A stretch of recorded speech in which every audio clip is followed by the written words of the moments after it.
अब हमें साकामोटो के बारे में बताया जाता है, जो कि एक काफी खतरनाक हिटमैन था, जिसे एक बार एक लड़की से प्यार हो गया था और वो अपने काम से रिटायरमेंट लेके अपनी एक नॉर्मल लाइफ जीने लगता है। और एक दिन अचानक से इस पे अटैक होने शुरू हो जाते हैं। इससे पता लगता है कि स्लर ने इसके ऊपर एक काफी बड़ी बाउंटी रखी है और वो अलग अलग लोगों को इसे मारने के लिए भेज रहा है। और स्लर ने साकामोटो को मारने के लिए 4 खतरनाक लोगों को हायर किया है और वो साकामोटो को मारने के लिए इस सिटी में भी पहुंच गए हैं। अब हम एक आदमी को देखते हैं जो कि किसी से बचकर भाग रहा था। तभी अचानक वो एक लाश से टकराता है और वहीं पर गिर जाता है। अब इसके सामने एक लड़की आती है। ये बंदा उससे अपनी जान की भीख मांगने लगता है, लेकिन ये लड़की उसे गले लगा लेती है और तभी अचानक उसे वहीं पर मार डालती है। उसके बाद हम एक और बंदे को देखते हैं जो कि कुछ काम कर रहा था। तभी अचानक उसके सामने एक अजीब सा आदमी आता है जो कि एक किलर था और ये अपने थ्रेड्स की मदद से उस बंदे के टुकड़े टुकड़े कर देता है, जिसके बाद ये उसकी बॉडी पार्ट को यहाँ पे सजाने लगता है। और तभी उसकी नजर उसके मांगा कलेक्शन पे जाती है जहाँ पर एक वॉल्यूम कम थी। तो वो भागता हुआ स्टोर की तरफ जाता है और वहाँ से वो परचेज कर लेता है और ये बाय करने के बाद वो काफी ज्यादा खुश था। और इसके बाद हम एक और किलर को देखते हैं जिसने यहाँ पे एक बंदे को मारा होता है। मेरे लिए ये काफी नहीं है। और ऐसे ये अपना काम खत्म करने के बाद एक दूसरे से चैट करने लगते हैं, जिसमें से एक किलर ये कह रहा था, मुझे तो साकामोटो को मारने में काफी ज्यादा मजा आएगा। फिर हम साकामोटो को देखते हैं। फुटांग उससे ये कह रहा था, इस जगह को संभालने की जिम्मेदारी अब मेरी है। अब साकामोटो, शिन और लू बाहर आ गए थे। लू ये कह रही थी, फुटांग तो काफी आसानी से चला गया। और शिन कहता है, अबे वो मैडम, हमने जो पैसे इतनी मुश्किल से इकट्ठे किए थे वो सारे पैसे वो अपने साथ ही ले गया। जिसके बाद ये लोग एक स्टोर में आ गए थे और ये यहाँ पर अपने दुश्मनों के बारे में इंफॉर्मेशन लेने आए थे। शिन और लू यहाँ पे कुछ बुक्स को उठा लेते हैं। साकामोटो इनकी पेमेंट करता है और इनका बिल 1 मिलियन येन था। फिर हम ऑर्डर के लोगों को देखते हैं और इनके साथ एक बुढ़ा आदमी भी था और ये कोई आम इंसान नहीं है, ये काफी ज्यादा पावरफुल है। और इस कार को ओसारागी चला रही थी और वो गलती से दूसरे रास्ते पे चली जाती है। अब ये कार को बैक करने लगती है, जिससे ये बूढ़ा आदमी काफी ज्यादा हिलने लगता है। ये देखकर हियो काफी ज्यादा परेशान होने लगता है और वो ओसारागी को कार ठीक से चलाने के लिए कहता है। और इस बुड्ढे का नाम ताकामोरा था। तभी अचानक इसके सामने एक मक्खी आती है। ये सभी को नीचे झुकने के लिए कहता है और अगले ही पल ये गाड़ी को बीच से काट देता है। ये देखकर इन लोगों का कुछ खास रिएक्शन नहीं था, जैसे इन लोगों को इसके बारे में पहले ही पता था। फिर हम साकामोटो और उसकी टीम को देखते हैं जो कि एक मूवी देखने आए थे। और भाई जो ये बुक्स बाय कर रहे थे, दरअसल वो सीडीज थी जिसमें क्रिमिनल्स और हिटमैन के बारे में सारी इन्फॉर्मेशन होती है। और साकामोटो यहाँ तो मस्ती से सो रहा होता है और लू को तो ये मूवी काफी ज्यादा बोरिंग लग रही थी। तभी हम देखते हैं कि साकामोटो के ऊपर किसी ने एम किया हुआ है और ये और कोई नहीं बल्कि हिसुके था और वो साकामोटो पे फायर कर देता है। साकामोटो काफी तेजी से उस गोली को रुका लेता है। हिसुके हंसता हुआ ये कहता है, अरे वाह साकामोटो, तुमने तो मेरी 99 गोलियों को रुका लिया है, तुम पहले से काफी ज्यादा तेज हो गए हो। और साकामोटो कहता है, हाँ ठीक है, लेकिन बाकियों के आने से पहले हमें और भी ट्रेनिंग करनी होगी। तभी वहाँ पर शिन भी पहुँच गया था और साकामोटो को वो कह रहा था, तुम्हें जितनी ट्रेनिंग करनी है कर लो, लेकिन वक्त आने पे तुम जरूर से मरोगे। तभी अचानक वो साकामोटो पे अटैक कर देता है, लेकिन साकामोटो उसके अटैक को रोक लेता है और ये शिन नहीं बल्कि नागोमो होता है। साकामोटो ये काफी ज्यादा अच्छा था, लेकिन मैंने सुना है कि तुम उन कैदियों के बारे में सारा कुछ पता लगा रहे हो। और साकामोटो इसमें हामी जवाब देता है और नागोमो कहता है, ऑर्डर के लोग पहले इस चीज में लगे हुए हैं, तुम जैसे मामूली स्टोर वाले को इस चीज में नहीं पड़ना चाहिए। साकामोटो कहता है, तुम इसकी टेंशन मत लो, ऑर्डर से पहले ही मैं उन लोगों को पकड़ लूंगा। नागोमो पूछता है, क्या तुम उन लोगों को जिंदा पकड़ने वाले हो? क्या तुम ये नहीं जानना चाहोगे कि वो लोग तुम्हारे बारे में क्या सोचते हैं? अब नागोमो साकामोटो को एक लिस्ट दिखाता है जिसमें साकामोटो को बी रैंक का किलर बताया होता है। ये देखकर साकामोटो काफी ज्यादा शौक होता है और नागोमो कहता है, जरा मेरे नाम पे भी ध्यान दो, मुझे एस रैंक का किलर बताया गया है। और ये देखकर साकामोटो और भी ज्यादा शौक था, क्या ये कब हुआ? फिर हम लू को एक स्टोर में देखते हैं जो कि कुछ बिल्लियों के साथ खेल रही थी। शिन से वो पूछती है, तुम यहाँ पे क्या खरीदने आए हो? और वो कहता है, आजकल हमारे स्टोर के बाहर बहुत सारे गोलियों के निशान होते हैं, तो उन्हें फील करने के लिए मैं यहाँ पे पुट्टी खरीदने के लिए आया हूँ। वैसे तुम्हें हमारे साथ नहीं रहना चाहिए क्योंकि कुछ किलर्स खुलेआम घूम रहे हैं, तो इससे तुम्हारी जान भी खतरे में हो सकती है। लू कहती है, अरे टेंशन मत लो, साकामोटो हमें बचा लेंगे। और वो कहता है, हाँ मुझे पता है वो हमें बचा लेंगे, लेकिन हमें उन पे बोझ नहीं बनना चाहिए। चाहिए। लेकिन भाई लू यहाँ पे बिल्लियों के साथ खेलने में बिजी थी और वो उसकी बात नहीं सुन रही थी। तभी शॉप की ओनर आकर शिन को एक डॉग देने लगती है। शिन पहले उसे लेने से मना करता है, लेकिन बाद में वो उसे अच्छा लगने लगता है। तो अब ये दोनों साथ में खेलने लगते हैं। तभी वो डॉगी और बाकी सभी एनिमल्स किसी पे घुर्राने लगते हैं और इसका नाम शो है, जो कि एक किलर है। लगता है इन एनिमल्स को नहीं पता कि जब खतरा सामने होता है तो ऐसे घुर्राते नहीं है, बल्कि वहाँ से भागते हैं। और वो अपने बैग में से एक हथियार निकाल के शिन पे अटैक कर देता है, जिससे शिन काफी दूर जाके गिरता है और स्टोर के सभी लोग यहाँ से भागने लगते हैं। शिन अब वापस उठ गया था। सो कहता है, बहुत अच्छी शिन, तुमने मेरे अटैक को डॉज कर लिया। शिन काफी ज्यादा शॉक था कि इस बंदे को उसका नाम कैसे पता लगा। शो कहता है, इस लिस्ट में सभी मरने वालों के नाम है, और वो ये भी कहता है कि इसमें लू का बी रैंक है, वहीं शिन का सी रैंक है। अब भाई वो ये सुनकर काफी ज्यादा परेशान होने लगता है कि लू का रैंक इससे ज्यादा कैसे हो सकता है। अब शिन शो पे अटैक करने लगता है और वो उसके माइंड को रीड करके उसके सारे अटैक को डॉज कर रहा था, जिसके बाद वो उसके एक जोरदार किक मारता है, लेकिन शो को इससे कुछ भी नहीं होता। जिसके बाद वो अपने बैग से एक रस्सी निकालता है और अपने वेपन में ऐड कर लेता है। शिन उसके माइंड को रीड कर रहा था और इस बंदे के दिमाग में सिर्फ किल किल चल रहा होता है। अब सो इन पे दोबारा से अटैक कर देता है। ये लोग उसके अटैक को डॉज कर लेते हैं और जब ये दोबारा से उन पे अटैक करने लगता है, ये लोग यहाँ से भागने लगते हैं। लू कहती है, हमें कुछ भी करके यहाँ से निकलना होगा, वरना ये हमें मार डालेगा। शिन ये सोचता है कि आसपास यहाँ पे कोई हथियार नहीं है। तभी शो लू पे अटैक कर देता है, लेकिन शिन उसे बचा लेता है। लेकिन इस बीच उसके एक कट लग गया था। शो अब ये कहता है, शिन मुझे पता है कि तुम माइंड रीड कर सकते हो, क्या तुम बता सकते हो कि मेरे दिमाग में क्या चल रहा है? चलो छोड़ो भी, जब भी तुम्हारे जैसे कमजोर लोग मेरे सामने आते हैं तो मेरे दिमाग में सिर्फ एक ही चीज चलती है कि मैं जल्दी से उन्हें खत्म कर दूं। तभी लू शो पे अटैक करती है, लेकिन वो इसके अटैक से बच गया था। अब शिन इसी चीज का फायदा उठाकर उस पे फायर से अटैक करता है, लेकिन शो को इससे भी कुछ नहीं होता और फिर वो उन्हीं पे अटैक कर देता है। लेकिन ये लोग वहाँ से बच गए थे और उसका वेपन एक गैस के सिलेंडर पे जाके लगता है, जिससे यहाँ पर एक काफी बड़ा ब्लास्ट होता है। लेकिन लू ने शिन को यहाँ पे बचा लिया था और शो को अभी भी कुछ नहीं हुआ था। शिन अपने आप को कोसने लगता है कि लू को उसे बचाना पड़ रहा है, वो इतना ज्यादा कमजोर कैसे हो गया। फिर हम साकामोटो को देखते हैं, जो कि लू और शिन को लेकर काफी ज्यादा परेशान होता है, क्योंकि वो लोग अभी घर वापस नहीं आए थे।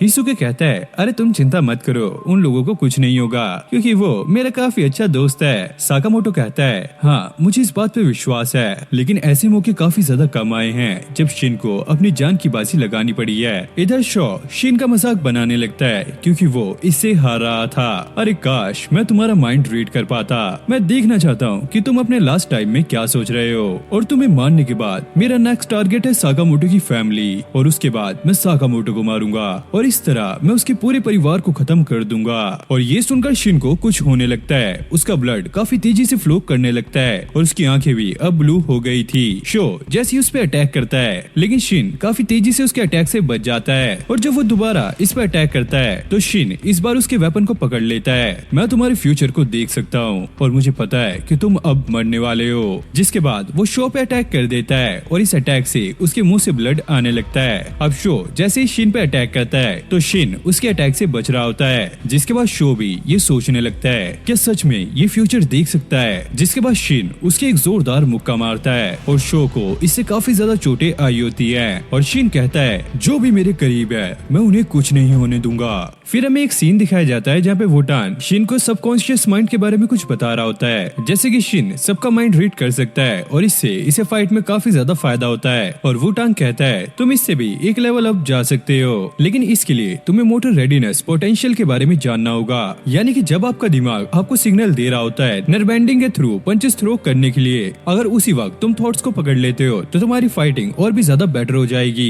फिर हम शिन को देखते हैं जो कि शो को काफी बुरी तरीके से मार रहा होता है और शिन उसी स्ट्रेटेजी का इस्तेमाल कर रहा होता है जो कि वुटान ने उसे बताई थी। अब शो को भी समझ नहीं आता कि उसके साथ ये क्या हो रहा है, जबकि इसके पास वेपन भी है। शिन तब भी इस पे भारी पड़ रहा है। तभी अचानक से शिन की पावर ओवरलोड होने लगती है, क्योंकि उसने अभी अभी इस न्यू पावर को सीखा है और सो इसी चीज का फायदा उठाता है। तभी अचानक से लू बीच में एंट्री मार देती है, जिसने प्योर एथेनॉल पी लिया है, यानी कि ये एक तरह का अल्कोहल है और ये ड्रंक मोड में आ चुकी है। जिसके बाद ये शो को काफी बुरी तरीके से मारने लगती है। अब शो को भी समझ नहीं आता कि आखिरकार इसे हुआ क्या है, और लू ने तो यहाँ पे हद ही कर दी थी। वो इसके ऊपर बैठ के पूरा शवल इसकी बॉडी में घुसा देती है और वो बार बार एक ही बात कह रही थी, अगर कोई भी मेरी फैमिली पे आंख उठाकर देखेगा मैं उसे खत्म कर दूंगी। अब शो की काफी बुरी तरीके से फट चुकी थी और वो यहाँ से भागने का ट्राई करता है। अबे यार मुझे अभी नहीं मरना, मुझे अभी काफी सारे लोगों को मारना है। तभी शिन एक कुर्सी लेके एंट्री मारता है और एक ही अटैक में वो इसे ढेर कर देता है। फिर हम एक टेंपल का सीन देखते हैं जहाँ पे ओसारागी और शिशिबा खाना खा रहे थे।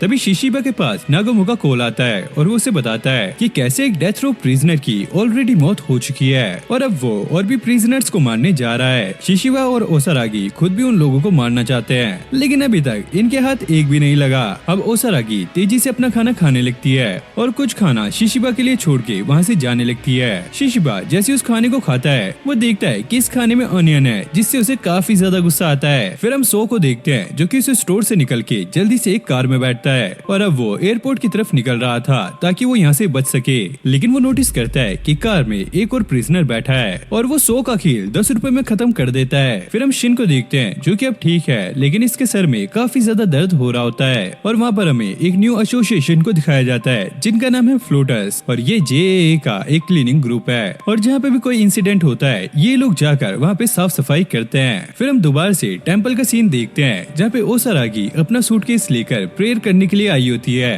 और वो प्रे कर रही थी काश उसे भी डेथ रो प्रिजनर्स को मारने का मौका मिले। इससे पहले वो अपनी प्रेयर को कंप्लीट कर पाती तभी अचानक उस पर अटैक हो जाता है और ये अटैक डंप ने किया था, लेकिन ओसारागी आसानी से इसके अटैक को रोक लेती है और अब बारी आती है इसकी बैंड बजाने की। ओसारागी उसको पकड़ के कहती है क्या तुम्हें पता है कि जापान में प्रेयर कैसे की जाती है? 2 बार सर को नीचे झुकाया जाता है और वो उसका सर पकड़ के पत्थरों में मारने लगती है और फिर वो कहती है हाथों को भी जोड़ा जाता है और वो उसके ऐसे ही बजाने लगती है और ओसारागी इसे काफी बुरी तरीके से मार रही थी, लेकिन तभी अचानक ये लड़की दोबारा से खड़ी हो जाती है और इधर शिशिबा ओसारागी को ही ढूंढ रहा होता है। अब ये लड़की ओसारागी पे फिर से अटैक कर देती है, लेकिन ओसारागी अपने सूटकेस की मदद से इस अटैक से बच जाती है। डंप उसे ये कहने लगती है तुम भी तो एक किलर हो और तुम्हें कोई हक नहीं है कि तुम मुझे जज करो और ओसारागी इस पे जवाब देती है अगर किसी के घर में मक्खी आएगी तो वो उसे मारेगा ही, अरे इसलिए वो मक्खी तुम हो और अब मैं तुम्हें भी मार दूंगी। डंप उस पर अटैक कर देती है और उसके सूटकेस को लेकर दूर फेंक देती है। अब डंप दोबारा से उस पर अटैक करती है। ओसारागी इस अटैक से बचती है और वहाँ की एक काफी बड़ी बैल को नीचे गिरा देती है और किक मार के उसे डंप की तरफ फेंकती है जिससे वो काफी दूर जाके गिरती है। जिसके बाद ओसारागी अब बाहर आ गई थी और डंप दोबारा से उस पर अटैक करती है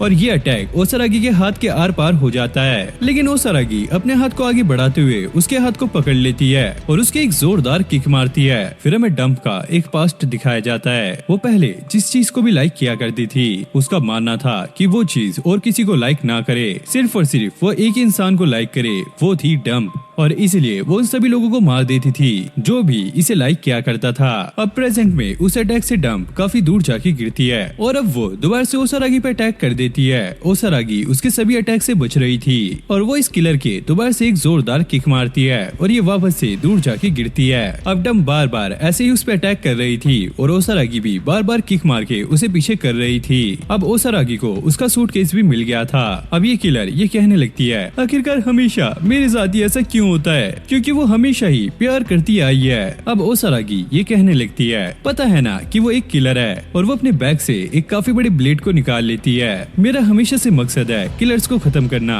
और आज भी मैं वही करने वाली हूँ और थैंक्स मेरा सपना पूरा करने के लिए, क्योंकि तुम काफी ज्यादा प्यारी हो। और वो उस पर अटैक कर देती है और एक ही अटैक में उसे खत्म कर देती है। फिर हमें एक टावर में हिसुके को दिखाया जाता है। हाँ, मैं उन कैदियों को मार दूंगा और उसके हाथ में उन्हीं प्रिजनर्स की फोटो थी और ये दूर से ही उन कैदियों पे नजर रख रहा था। फिर हमें एक बंदे को दिखाया जाता है जिसने अपने सर पर हिरन वाला मास्क पहना होता है और ये फोन पर किसी से बात कर रहा था। हाँ, सारा कुछ हमारे प्लान के हिसाब से हो रहा है क्योंकि ऑर्डर के लोग अब अपने बिल से बाहर आ चुके हैं। अब ये बात करता करता एक रूम में पहुंच गया था। तभी अचानक एक किलर इसके पास आकर इसे अपने थ्रेड से पकड़ लेता है। बताओ तुम किससे बात कर रहे थे?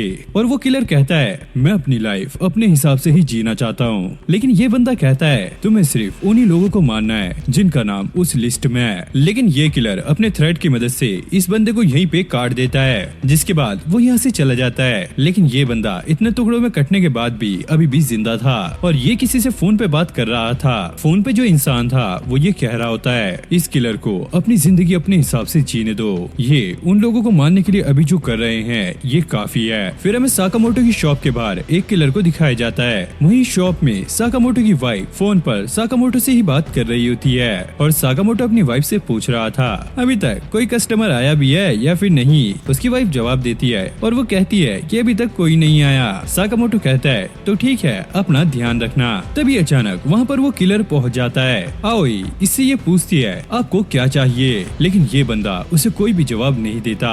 फिर हम शिन को देखते हैं जो कि काफी ज्यादा चिल्ला रहा था और साकामोटो उसका सर पकड़ के बार बार नीचे की तरफ कर रहे थे। हमें पता लगता है कि साकामोटो इसे होलिस्टिक हीलर के पास लेकर आया है क्योंकि पिछली फाइट में इसे काफी ज्यादा चोटें आई थी और ये बुढ़िया जो कि इसका इलाज कर रही थी, इसका नाम है मिया, जो कि अपने एरिया में काफी ज्यादा फेमस है क्योंकि एक बार कोई भी अगर इससे इलाज करवा लेता है तो उसके घाव जड़ से खत्म हो जाते हैं। और साकामोटो काफी टाइम बाद इनसे मिलने के लिए आया होता है, इसलिए ग्रैनी उसे पहचान नहीं पा रही होती है। और हमें बताया जाता है कि इनका एक दूसरा नाम भी है जो कि है गोडली हैंड और इनकी एज 98 हो चुकी है। और ये शिन को ये बताती है तुम्हारी जो पावर है अगर तुम उसे 5 मिनट से ज्यादा यूज कर लेते हो तो तुम्हारी काफी बड़ी बैंड बच सकती है, तो इसलिए उसे कम ही यूज करना। और लू भी यहाँ पे कहने लगती है अरे मेरे सिर में भी काफी ज्यादा दर्द हो रहा है, क्या आप मुझे भी चेक कर सकती हो? मुझे लगता है कि तुमने ज्यादा अल्कोहल पी लिया है, इसी वजह से तुम्हारे सर में दर्द हो रहा है। ये लो ये काढ़ा पियो, इसे पीकर तुम जल्दी ही ठीक हो जाओगी। और फिर ये ग्रैनी साकामोटो को भी चेक करने लगती हैं। वो कहती हैं साकामोटो तुम तो यहाँ पे काफी टाइम बाद आए और फिर भी तुमने ऐसे बच्चे दोस्त बनाए हैं, लेकिन कोई बात नहीं, ये बच्चे भी काफी ज्यादा अच्छे हैं। और बताओ आखिरकार क्या चल रहा है, तुम आगे क्या करने वाले हो? वैसे मैं चेक कर पा रही हूँ कि तुम्हारे अंदर काफी ज्यादा गुस्सा भरा हुआ है, लगता है तुम्हें किसी से बदला लेना है। और वो साकामोटो को अभी कुछ भी करने से मना करती है क्योंकि वो अपनी फॉर्मल पावर का 30% रह चुका है और नागोमो और तुम्हारे बीच में काफी ज्यादा गैप आ चुका है। अब साकामोटो वहाँ से उठ के जाने लगता है। ग्रैनी उसकी छाती में एक कोनी मार देती है और उसका लास्ट एक्यूप्रेशर पॉइंट ठीक करने के बाद साकामोटो वहाँ से चला जाता है। फिर हमें साकामोटो की शॉप का सीन दिखाया जाता है जहाँ पर एक और प्रिजनर पहुँच चुका था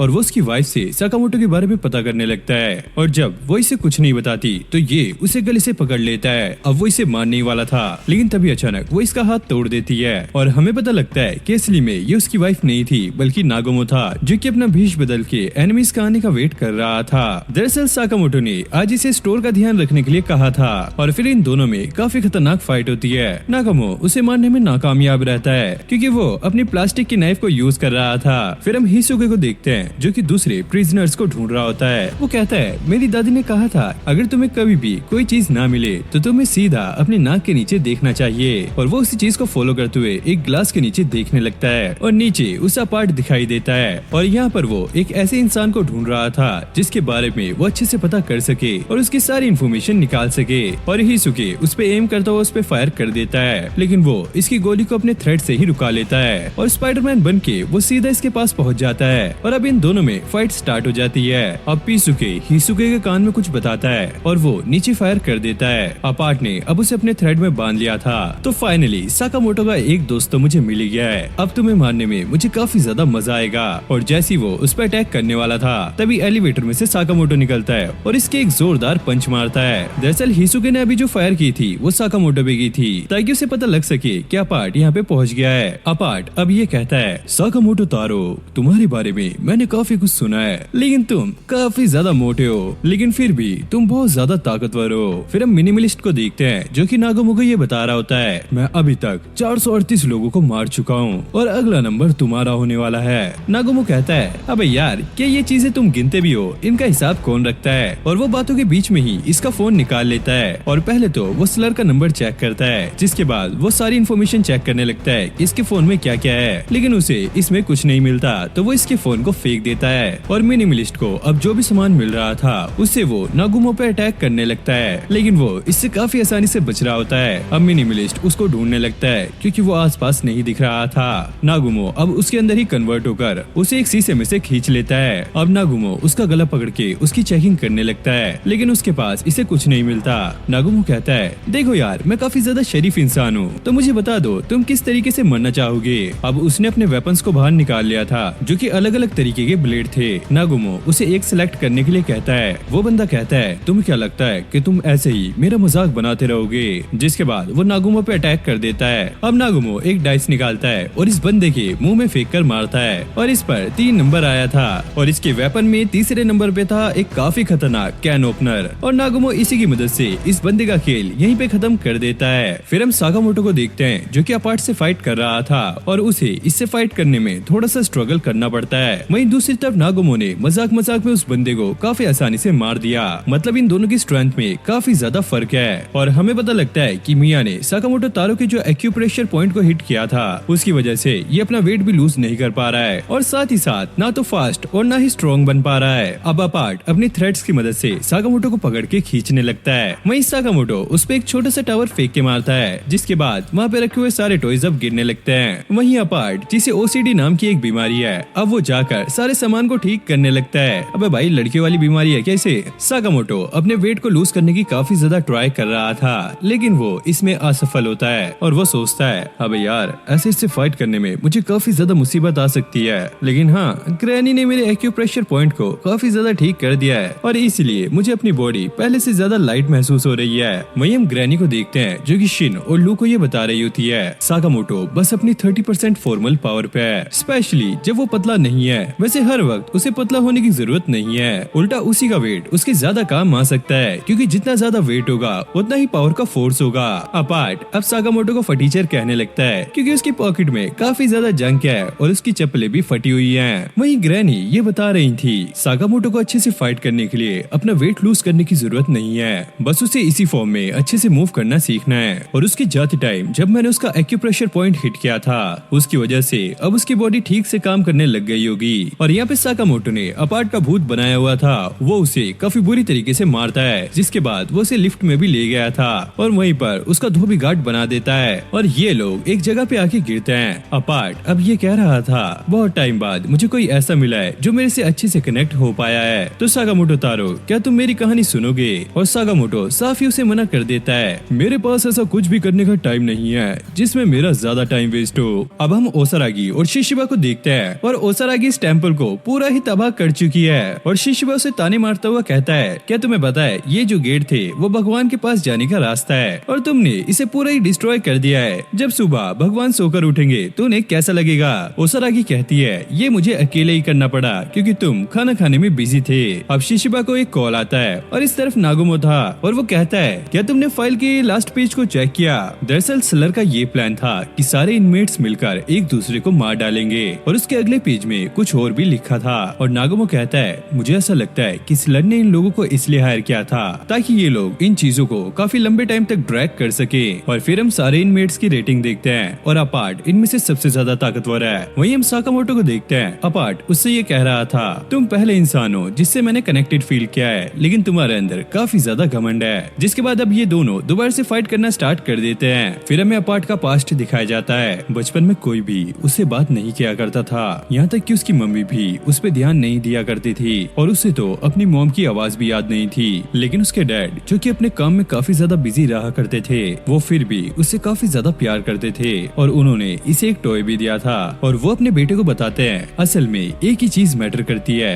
वो है तुम्हारे अंदर की अच्छाई। अब ये कुछ दोस्त बनाने की भी ट्राई करता है लेकिन वो लोग इसे भगा देते हैं और ये अब अपने आप को अकेला अकेला फील करने लगता है और वो एक कैंची लेकर उस टॉय को भी फाड़ देता है जो कि उसके डैड ने उसे गिफ्ट किया था। और ये कर उसे काफी ज्यादा अच्छा फील होता है और उसकी मॉम भी ये चीज नोटिस कर रही थी। जैसे जैसे अपार्ट अब बड़ा होता जा रहा है वैसे ही उसके कनेक्शन भी कम होते जा रहे हैं। साथ में वो अब अलग अलग चीजों से उस टॉय को डिस्ट्रॉय करने लगता है और एक दिन उसे एक कैट मिलती है और उसके साथ भी ये यही करता है। उसके डैड को ऐसा लगता है कि उनका बेटा पागल होता जा रहा है और वो कहते हैं कि मैं तुम्हें ठीक करके रहूंगा। अब उसके डैड उसे डॉक्टर से चेक कराने के लिए आए थे। डॉक्टर कहता है कि इसके ब्रेन में कोई भी दिक्कत नहीं है, ये बिल्कुल नॉर्मल है। लेकिन उसके डैड डॉक्टर को ही पकड़ लेते हैं। तुम ऐसा कैसे कह सकते हो, ये बिल्कुल भी ठीक नहीं है, ये अजीबोगरीब हरकतें कर रहा है। अपार्ट अपने डैड को रोकने की कोशिश करता है लेकिन उसके डैड उसे एक कोनी दे मारते हैं जिसके बाद ये पूरी तरीके से सठिया जाता है और अपने डैड पे कैंची से हमला कर देता है। और इसके बाद वो अपने डैड के ब्रेन को खोल के चेक करता है और ये करने में उसे काफी ज्यादा खुशी हो रही थी क्योंकि इन दोनों का ही ब्रेन एक जैसा था। अब प्रेजेंट में अपार्ट ये कह रहा था देखा मैं बिल्कुल भी अकेला नहीं हूँ। साकामोटो कहता है ये सब कुछ बकवास है, अगर सच में तुम्हें लोगों से कनेक्शन चाहिए तो तुम्हें उन्हें हर्ट करना बंद करना होगा। और अब अपार्ट टावर का एक हिस्सा काट देता है जिससे अब वो नीचे गिरने लगता है और वो साकामोटो से कहता है मैं तुम्हें मारने के बाद ऐसे ही छोड़ दूंगा क्योंकि तुम्हें मुझसे बात करने की बिल्कुल भी तमीज नहीं है। अब साकामोटो ये सब कुछ खत्म करने के लिए बिल्कुल तैयार था। सबसे पहले वो ऊपर जाता है, वहाँ से स्टील वायर लेके इस टावर को किसी तरीके से रुकाता है और हिसुके को भी उसकी काफी ज्यादा चिंता हो रही थी। अब सभी लोग वहाँ से निकलने की ट्राई करते हैं और अब अपार्ट ने साकामोटो को अपनी स्ट्रिंग में में बांध लिया था और वो उसका भेजा खोलने ही वाला था। तभी यहाँ पे एंट्री होती है उस ताऊ की, जो कि आते ही इस टावर का एक हिस्सा काट देता है और जैसे ये लैंड करता है ये टावर अब कम्प्लीटली स्ट्रेट हो गया था। और ये ताऊ जी अपने ड्राइवर को ये बोल के आए थे कि वो वॉशरूम जा रहे हैं। अब साकामोटो फाइट करने के लिए बिल्कुल तैयार था और अब वो सीधा अपार्ट पे अटैक कर देता है और उसे काफी बुरी तरीके से मारने लगता है, जिसके बाद वो अपार्ट को टावर पे फेंक देता है। लेकिन अपार्ट की अकल अभी भी ठिकाने नहीं आई थी। क्या यार साकामोटो, तुम मुझे अपने से कनेक्ट क्यों नहीं होने दे रहे हो? साकामोटो भाई एक डिश उठा के उसकी तरफ फेंक देता है और फिर खुद भी उसके ऊपर कूद जाता है। अब अपार्ट काफी ज्यादा इमोशनल हो गया था। आखिरकार क्यों मैं किसी से कनेक्ट नहीं कर पा रहा हूँ। साकामोटो को ये देखकर काफी ज्यादा बुरा लगता है और वो उससे कहता है ये तुम्हारे ऊपर है कि तुम्हें क्या चूज करना है। और साकामोटो डिसाइड करता है कि अब वो इसे नहीं मारेगा और वो इसे बचा लेता है। और अब ये लोग टावर में आ गए थे। अब साकामोटो एक स्टैंप उठाकर उसके लगा देता है और अब ये इसे लेकर मिया के क्लिनिक जा रहा है। फिर हमें मिया का क्लिनिक दिखाया जाता है जहाँ पे ये सारे लोग बैठे होते हैं। हिसुके उनके लिए चाय बना रहा था और तभी अचानक अपार्ट जाग जाता है। शिन उसकी प्रेजेंस को सेंस कर लेता है और कहता है तुम मेरे सामने सोने की एक्टिंग नहीं कर सकते, मुझे पता लग गया है कि तुम छिपने का ट्राई कर रहे हो। अपार्ट अब ये कह रहा होता है क्या तुम लोग भी डियर गाय के साथ काम करते हो या उसकी तरह तुम भी मेरा इस्तेमाल करना चाह रहे हो? हिसुके कहता है नहीं, हम ऐसा क्यों करेंगे, उल्टा हमें तुम्हारी मदद चाहिए क्योंकि तुम ही एक लोते हो जो कि हमारी मदद कर सकते हो। और अपार्ट ये कहता है तुम लोगों ने मुझे जिंदा क्यों छोड़ा, तुम चाहते तो तुम मुझे मार भी सकते थे। और ये लोग कहते हैं नहीं, हम ऐसा नहीं करना चाहते, बस हम तुम पे भरोसा करके तुम्हारी हेल्प मांग रहे हैं। और अपार्ट इनकी बात सुनकर इन्फॉर्मेशन देने के लिए मान जाता है और अब वो इन्हें बताने लगता है कि वो एक रेनडियर साइबोर्ग के लिए काम कर रहा था, लेकिन इसे स्लर के बारे में कोई भी इन्फॉर्मेशन नहीं पता थी। लेकिन हाँ, जब मैंने रेनडियर को काटा तो मैंने अपनी एक स्ट्रिंग वहीं पे छोड़ दी थी ताकि मैं उनकी बातें सुन सकूं। और उनसे मुझे एक चीज पता लगी है कि उनका मेन प्लान ये नहीं था कि डेथ रो इनमेट्स कम्प्लीटली हवा मचा दे, बल्कि उनका असली प्लान ये था कि इन सब के बीच वो जेएए की मेन बिल्डिंग पे अटैक करे और उसे कम्प्लीटली डिस्ट्रॉय कर दे। फिर हमें जेएए के बारे में बताया जाता है इस कंपनी में 1000 से ज्यादा लोग काम करते हैं, जिसमें से 400 लोग प्रोफेशनल हिटमैन हैं। फिर हम कुछ लोगों को देखते हैं जो कि बॉक्सिंग कर रहे थे। वहीं एक बंदा यहाँ पे गन को चेक कर रहा था और इनके कैंट ओरिजिन का जो हेडक्वार्टर है वो काफी चीजों को पता करता है, जैसे कि ये असासिनेशन मिशन प्रोवाइड कराते हैं, साथ में मैनेजमेंट और मीडिएशन भी। और ये लोग उस एरिया को भी रिपेयर करते हैं जहाँ पे डैमेज हुआ होता है, साथ ही साथ ये न्यू वेपन्स को भी बनाते हैं। और जेएए के लिए ये जगह काफी ज्यादा इम्पोर्टेंट है। फिर हम दो बंदों को देखते हैं जो कि साइकिल पे बैठकर इस बिल्डिंग की तरफ ही जाने लगते हैं। अब सिक्योरिटी गार्ड इनसे एम्प्लॉय आईडी मांगता है, लेकिन ये जैकेट वाला बंदा ये कहता है हमारे पास कोई भी एम्प्लॉय आईडी नहीं है क्योंकि हम यहाँ पे काम ही नहीं करते। अब सिक्योरिटी गार्ड उन पे अपनी गन तान देता है। ये बंदा अपने साथी से पूछता है हे स्लर, क्या तुम्हारे पास तुम्हारा पुराना एम्प्लॉय कार्ड है? जिससे हमें पता लगता है कि स्लर भी पहले इसी कंपनी में काम किया करता था और वो इस पे मना करता है। और पहला वाला बंदा इस सिक्योरिटी गार्ड को यहीं पे खत्म कर देता है। और स्लर अंदर जाते हुए काफी ज्यादा नर्वस था क्योंकि ये दिन उसके लिए ऐसा है जैसे स्कूल का पहला दिन हो और वो अपने साथी को यहाँ पे काफी चीजें बता रहा होता है। गाकू कहता है मुझे ये बात मत बताओ क्योंकि तुम यहाँ पे नर्वस हो तो तुम्हें इस चीज का ध्यान रखना चाहिए। अब ये सारी बातें सुनने के बाद साकामोटो ये कहता है तो ठीक है, अब हमारा फाइनल डिसीजन ये है कि हमें जेएए को बचाने के लिए वहाँ पर जाना ही होगा। अब हम स्लर और गाकू को जेएए के हेडक्वार्टर में जाते हुए देखते हैं। अब कुछ गार्ड्स इनसे आईडी कार्ड मांगने लगते हैं, लेकिन ये लोग उन्हें भी मार डालते हैं। स्लर अपने साथी से कहता है आगे का काम अब तुम्हें संभालना होगा। अब यहाँ पे एक अनाउंसमेंट होती है जिसमें ये कहा जा रहा था हमारी बिल्डिंग में 2 एनिमीज घुस चुके हैं, तो जितने भी हिटमैन्स हैं वो लड़ने के लिए आगे आ जाएं और बाकी सभी लोग इस बिल्डिंग से निकल जाएं। लेकिन यहाँ के एम्प्लॉयज इस बात पे ध्यान नहीं देते क्योंकि उन्हें यकीन था कि वो लोग यहाँ तक नहीं पहुँच सकते। लेकिन तभी अचानक गाकू ऊपर पहुँच जाता है और ये देखकर इन लोगों की काफी ज्यादा फटने लगती है और एक ही वार में वो सबको खत्म कर देता है। अब कुछ लोग आकर उस पे फायर करने लगते हैं और उनका इंस्ट्रक्टर उन्हें सारा कुछ बता रहा होता है, लेकिन गाकू अपने एक ही वार से उनको भी खत्म कर देता है। तभी यहाँ पे एक और बंदे की एंट्री होती है जो कि आते ही गाकू पे अटैक कर देता है, जिसके बाद गाकू भी अब इस पे फायर से अटैक करता है। इस बंदे को ज्यादा कुछ तो नहीं होता, लेकिन गाकू फिर इस पे अपने हैमर से अटैक करता है और ये बंदा काफी दूर जाके गिरता है। फिर हम 4 लोगों को देखते हैं जो कि लिफ्ट के बाहर स्लर का वेट कर रहे थे। जैसे स्लर यहाँ पे पहुँचता है, पीछे वाला बंदा खुद ही अपने साथियों को मार देता है। दरअसल ये स्लर के साथ मिला हुआ है और ये इसके लिए एक स्पाई बन के जेएए में काम कर रहा था और यहाँ पर इसे अच्छी खासी सैलरी भी मिल रही थी। स्लर उससे पूछता है क्या तुम्हारा यहाँ पे कोई दोस्त है जिसे तुम बचाना चाहते हो? ये बंदा कहता है हाँ है तो, लेकिन शायद तुम्हारे दोस्त ने अभी तक उन्हें खत्म कर दिया होगा। और ये अपने प्लान के बारे में ही डिस्कस कर रहे थे। इनका प्लान था जेएए को खत्म करके अपनी एक नई दुनिया बनाना जिसमें सारे आशासन इसके अंडर काम करेंगे। अब ये बूढ़े ताऊ भी यहाँ पर पहुँच गए थे और जैसे ही अंदर जाने लगते हैं कुछ लोग उन्हें यहाँ पे रुकाने का ट्राई करते हैं और ये ताऊ हवा से भी तेज उन लोगों को काट डालते हैं। अब गाकू को भी ये फील होने लगता है कि कोई काफी खतरनाक उसकी तरफ आ रहा है। तभी अचानक ये ताऊ वहाँ तक पहुँच जाते हैं और पता नहीं क्यों गाकू को यहाँ पे थोड़ा सा डर लगने लगता है और वो अपने हैमर से उन पे अटैक कर देता है, लेकिन ये ताऊ अपने स्वॉर्ड के हैंडल से ही उसके अटैक को रुका लेते हैं और कुछ ही सेकंड में उसकी उंगलियां भी काट देते हैं। अब गाकू फिर से उन पे अटैक करता है, लेकिन ये ताऊ अपनी स्वॉर्ड निकाले बिना ही उसके हथौड़े के 2 टुकड़े कर देते हैं। अब गाकू की काफी ज्यादा फटने लगती है और फिर वो पूरे ही फ्लोर को उड़ा देता है। अब स्लर को भी ये महसूस हो गया था कि गोस्ट ऑफ जेएए अभी भी जिंदा है, यानी कि वो बुढ़ाऊ, और साकामोटो अपने दोस्तों के साथ यहाँ पर पहुँच गया था और वो स्लर को देखकर पहचान गया था ये और कोई नहीं बल्कि उसके बचपन का दोस्त है। शिन भी ये सुनकर काफी ज्यादा शौक होता है क्योंकि स्लर उसे एक बार मिला था और उसने साकामोटो को हाय कहने के लिए कहा था और स्लर साकामोटो को देखकर कहता है, अबे यार तुम तो काफी ज्यादा गोलू मोलू हो गए हो, अब तो तुम अपने बच्चों को खिलाते होंगे। और बिजली की रफ्तार से वो साकामोटो के चाकू घुसा देता है और एक बंदा शिन को गोली मारने ही वाला था, लेकिन अपार्ट आकर उसे रुका लेता है। तभी स्लर अपार्ट का एक हाथ भी काट देता है। अब साकामोटो शिन को भी बचा लेता है और वो अपने साथियों से कहता है, अब तुम्हें आराम करना चाहिए क्योंकि आगे का काम अब मैं खुद संभाल लूंगा। और स्लर साकामोटो से ये कहता है, अब फाइट करने में काफी ज्यादा मजा आएगा और हाँ क्यों ना तुम मुझे फिर से मार दो। साकामोटो अपने पेन से उस पर अटैक करने की ट्राई करता है, लेकिन स्लर काफी तेजी से उस पर अटैक करके वहाँ से निकल भी जाता है। अरे साकामोटो, तुम्हारे तो नाम में ही मोटो है और तुम क्लास में भले ही मुझसे काफी ज्यादा अच्छे हो, लेकिन फाइट में तुम इतने भी अच्छे नहीं हो। किसी को मारने के लिए तुम्हारे अंदर बिल्कुल भी इमोशन नहीं होने चाहिए। अब शिन उसे बचाने के लिए फाइट में कूद जाता है। स्लर उस पर अटैक करने ही वाला था, लेकिन साकामोटो सही टाइम पे उसको बचा लेता है। साकामोटो कहता है, मैं अब हिटमैन नहीं हूँ और मैं अब किसी को भी नहीं मारता, और स्लर उसे उकसाने लगता है, वैसे मैंने सुना है कि तुम्हारी एक छोटी बेटी भी है। अब ये सुनने के बाद साकामोटो को काफी ज्यादा गुस्सा आता है और वो तेजी से स्लर पे अटैक करने के लिए आगे जाता है। स्लर पहले ही थोड़ा पीछे हो जाता है, जिसके बाद इन दोनों में काफी खतरनाक फाइट स्टार्ट हो जाती है और ये फाइट काफी ज्यादा इंटेंस हो रही थी। स्लर कहता है, इस बार तुम मुझे जिंदा मत छोड़ना।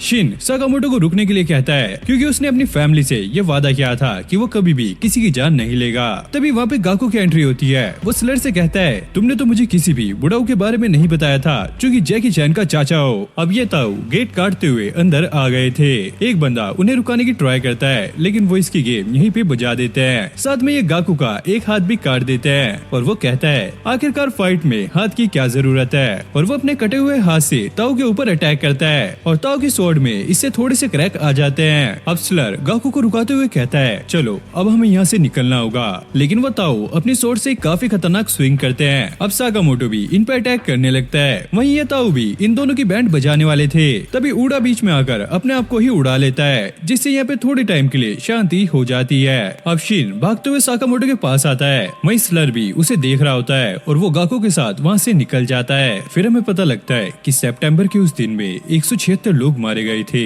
जिसमें से 3 लोग इंजर्ड हुए थे और एक बंदा गायब हो गया था, और वो और कोई नहीं बल्कि बुढ़ाऊ ताऊजी थे। और सिर्फ 6 मंथ में ही स्लर ने जेएए के हिटमैन्स को मारकर उनकी संख्या 1/4 कर दी है। और फिर टाइम स्किप होता है और हम साकामोटो को एक हॉस्पिटल में देखते हैं। वहाँ के बूढ़े लोग उसकी काफी ज्यादा केयर कर रहे थे और शिन भी बाहर खड़ा था और उसे अंदर जाने में काफी ज्यादा शर्म आ रही थी क्योंकि उसे ऐसा लगता है कि साकामोटो के साथ जो भी हुआ वो सारा कुछ उसकी वजह से हुआ है। अब रे और नागुमो साकामोटो के पास स्लर के बारे में पता करने आए थे और साकामोटो उन्हें सारा कुछ बता देता है। स्लर और कोई नहीं बल्कि उनका पुराना दोस्त उजुकी है। रे कहता है, मैंने कभी भी इस बंदे के बारे में नहीं सुना था, तुम्हारी क्लास में सिर्फ तुम और नागुमो काफी ज्यादा फेमस थे, और अगर इस बंदे ने अकेले ये सारा कुछ किया है तो सच में ये काफी ज्यादा खतरनाक होगा। और शिन भी बाहर से उनकी सारी बातें सुन रहा था। अब ये लोग वहाँ से जाने लगते हैं। साकामोटो उनसे कहता है, मेरे पास स्लर को लेके और भी ज्यादा इन्फॉर्मेशन है, अगर तुम मुझे उसके बारे में अपनी इन्फॉर्मेशन बताओगे तो मैं भी अपनी सारी इन्फॉर्मेशन तुम्हारे साथ शेयर करूंगा। और रियो उससे ये कहता है, हम जेएए के बंदे हैं, हम ऐसे किसी को भी इन्फॉर्मेशन नहीं देते।